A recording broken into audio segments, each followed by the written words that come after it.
Okay, so here is bacon granola, and I needed to shoot a video of this because I'm going to put this recipe up on, hey Jimmy, up on my blog, but it's hard to convey the texture of things when it comes out of the oven, so I wanted to show you guys what this looks like when it comes out. It should be like this, where you can break it into pieces, okay?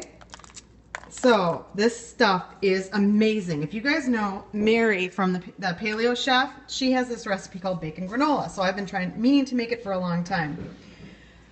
Oh my gosh, Jimmy, it's unbelievable. So I'm gonna tap. I have these two on standby here, waiting to taste test. Yeah, they've been very, very patient. I know Mary is awesome. She has the best recipes, but mine is very different because I'm not fancy and I don't have like rose water in my kitchen. And what else does she call for? Oh, I didn't put any nutmeg in mine, but this is amazing, and this recipe is going to go up on my blog because it's different. So this here's my little version of it, and that's what I'm gonna flip and say hello. Hi guys. Okay, so what went into this so you guys can make it at home, because everyone always asks for the recipe and I don't know when I'm going to get it up completely because I need to write it and photos and stuff. So what I put in there was 6 cups of nuts, 2 cups of each kind, and you can do whatever you want. I had slivered almonds, sunflower seeds, and walnuts around, so that's what I used, just 2 cups of each. And I actually did a half a cup of honey. Hers called for maple syrup. I used a half a cup of honey, and it was amazing.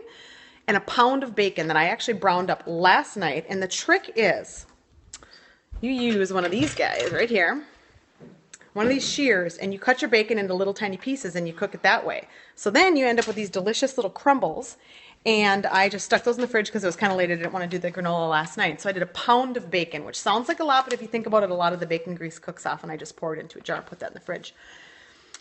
A teaspoon of cinnamon. Forget a pound cake, have a pound of bacon instead. Yes, pound of bacon. Teaspoon of cinnamon, a teaspoon of vanilla, and a pinch of sea salt. So this is actually pretty different than Mary's, but I mean, it's like the same gist. But anywho, then you bake it at 300 for 30 minutes, and it comes out, I'm gonna flip it on, looking like this. And this is the perfect crispy granola. And yeah, there is a pound of bacon in here with cinnamon, vanilla, and honey. Oh my gosh. It's unbelievable. Yeah. So there's the recipe for you. I'm going to put it up on the blog, but this is what you want. You want it to be crispy. And then, oh my gosh, what piece to have? I'll take this one. Yeah. How long does it last? You know, I'd probably say when I make granola in the past, I usually put it in the freezer because I'll make a huge batch and it'll last in the freezer for, oh my gosh. Yeah, break your fast, Jimmy. How did you cook it all that bacon and not eat it? Oh my gosh. Well, I cooked the bacon and I immediately, once it was cool enough, put it into the fridge, like in the back, so that no one would eat it. Everyone was even asking about it at breakfast this morning. But yeah, I'll make a huge batch of granola. I'll stick it in a freezer bag and I will stick it in the freezer, and it lasts for months in there. That's the way I keep it most of the time. We'll put it in yogurts in the morning, great trail mix for the kids, lasts in the fridge for several weeks. How many carbs? No clue. Half a cup of honey, some nuts. Did you cook the bacon in the oven? No, I actually, like I showed earlier, maybe you weren't on, I took my little shears. Where did I put it? Now I have a couple of them. I took this, cut them into little tiny, 6 cups nuts, 2 cups of each kind. Travel Scooby snacks, yes. I cut the bacon up into little tiny pieces and then browned it that way. That way you don't have to crumble it when it's done. It's all cooked up.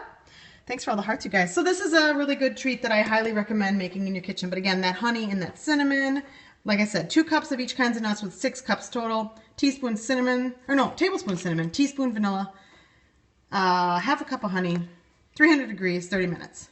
Negligible carb, yeah, doesn't need to be refrigerated. I refrigerate my granola. I always do, just because, I don't know. I just always refrigerate it. And then if I make a big batch, I put it in the freezer.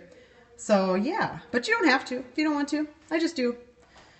Nuts have oils in them. They can go rancid. It's just better in the fridge. But I should probably sign off because I got to feed these kids. I got another one sitting in the high chair waiting for me to feed them. So yeah, like it's really going to last long. It is going to be up on my blog. I did not chop the nuts. Nope, I just kept them whole. I had slivered almonds, and you could seriously do any kind of nuts with this recipe. Raw honey would be better. Yep. All right. Adios, guys. See you, Jimmy. Oh, the posted where the scope is going to be on catch. missed the recipe, you know what? You can watch this again to get the recipe. The recipe is also going to be up on my blog. And you can go to catch.me and find me there for the replay indefinitely. And I'll probably put this up on YouTube as well. So have a good day, guys. Mom, it tasted good.